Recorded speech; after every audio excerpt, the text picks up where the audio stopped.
నాకు ఇంకా టైం దొరకలేదు. అంటే నిన్నటి వరకు మీలెవరు కోటీశ్వరుడు షూటింగ్ ఫినిష్ చేశాను, నిన్నటి వరకు చేస్తూ ఉన్నాను.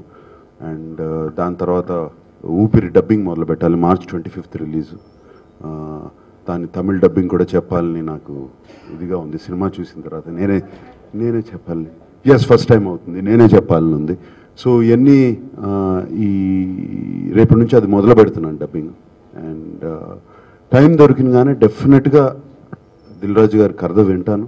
అండ్ ఆయన వినమని నన్ను అడిగారు, వింటాను. బట్ అంతే, ఇంకా వినలేదు. కథ ఏంటో కూడా నాకు తెలియదు, క్యారెక్టర్ ఏంటో కూడా నాకు తెలియదు. నా నెక్స్ట్ ఫిలిం రాఘవేంద్రరావుతోనే ఉంటుంది. అది ఎప్పటి నుంచో ప్లాన్ చేస్తున్నాం, ఇప్పుడు కాదు, లాస్ట్ 6 monthsని. ఎప్పుడు మొదలవుతుందో నాకు తెలీదు. అది కంప్లీట్ స్క్రిప్ట్ అంతా నాకు చెప్తున్నారు. ఆల్రెడీ నేను 2 సిట్టింగ్లు అయ్యాయి వాళ్ళతో. అండ్ బాగా నచ్చింది నాకు. అన్నమయ్య అప్పుడు ఎంత ఇన్స్పైర్ అయ్యానో మళ్ళీ ఇన్స్పైర్ అయ్యాను ఆ కథ విని. అండ్ డెఫినెట్గా చేస్తున్నాను next film. It is about devotee of Balaji, Venkateswara Swamy devotee. It's based on that only. Set in 1800s, 18th century. అన్నమయ్యతో లేదు. అన్నమయ్య పుట్టిన 200 సంవత్సరాలకి, 200 years afterwards. హాతిరామ్ బాబా మీద కథ, దాని మీద చేస్తున్నాం.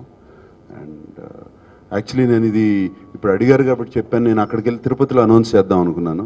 ఇప్పుడు ఆయన డైరెక్టర్ గారు నన్ను ఏమంటారు ఇప్పుడు చేశాను. కేవలం my next concentration is Kalyan and Naga Chaitanya, that film.